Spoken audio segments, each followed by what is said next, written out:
मन वचन कर्म से भी कभी वो किसी की हिंसा नहीं करेगा, न मन से, न वचन से, न कर्म से। धर्म का अलग अलग उपदेश है, स्थान, व्यक्ति, योग्यता, अधिकार के अनुसार। अहिंसा हमारे लिए है, हम निवृत्ति मार्ग के हैं। आप एक वीर योद्धा हैं राष्ट्र रक्षा के लिए, तो आपके लिए कठोरता चाहिए हृदय में। यदि आप दयालुता धारण करेंगे तो हमारा राष्ट्र संकट में पड़ जाएगा। आपके लिए माला चलाना नहीं, आपके लिए गोली चलाना भजन है। आप अपने धर्म से युक्त रहिए। अर्जुन जी कह रहे मैं संन्यास लेकर भिक्षा मांगकर खा लूंगा, युद्ध नहीं करूंगा। भगवान कह रहे गलत, परधर्मो भयावहा, स्वधर्म का पालन कर, इस समय नहीं भय को प्राप्त हो जाएगा। ये परमार्थ के पथ पर जो भगवत प्राप्ति के मार्ग में चला है, जिसको भगवान ने ये मार्ग दिया है, उसके लिए पहला सद्गुण अहिंसा। मन से, वचन से, कर्म से किसी की हिंसा नहीं करना। हिंसा और अहिंसा का निर्णय स्थान, अवसर, धर्म की स्थिति के अनुसार दिया जाता है, ना कि सार्वभौम। सार्वभौम अहिंसा का सिद्धांत नहीं चलेगा।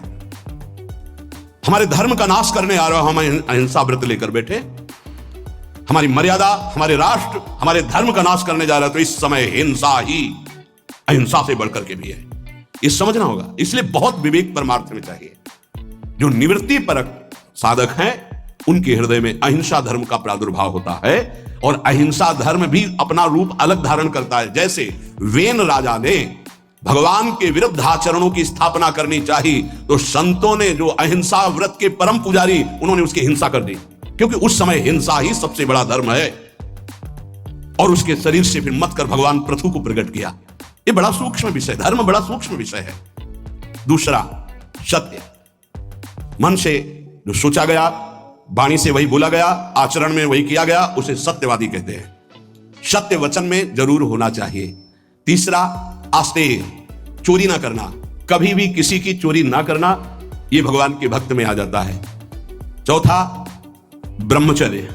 अगर गृहस्थ है तो संयम के अनुसार ब्रह्मचर्य, एक नियत समय के अनुसार ब्रह्मचर्य।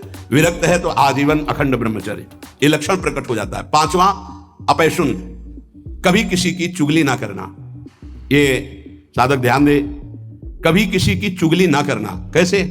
तुम सुना, उसने ऐसा ऐसा ऐसा आग लगा दी, फिर उसकी बात तुमने सुना, जिसकी बात थी वो तो ऐसा कह रहा है, दोनों भिड़ा दिया, मुस्कुरा के चल दिया। तो तुमको ऐसी जगह भिड़ाया जाएगा जहां मुस्कुरा ही नहीं पाओगे, क्योंकि वो देख रहा है, तीसरा कोई देख रहा है, वो ऐसी जगह भिड़ाएगा कि तुम्हारी महीनों की मुस्कुराहट गायब हो जाएगी। होश में नहीं, किसी की भी चर्चा नहीं करनी। इनकी बात उनसे कहना, उनकी बात उनसे कहना, इसे चुगली कहते हैं।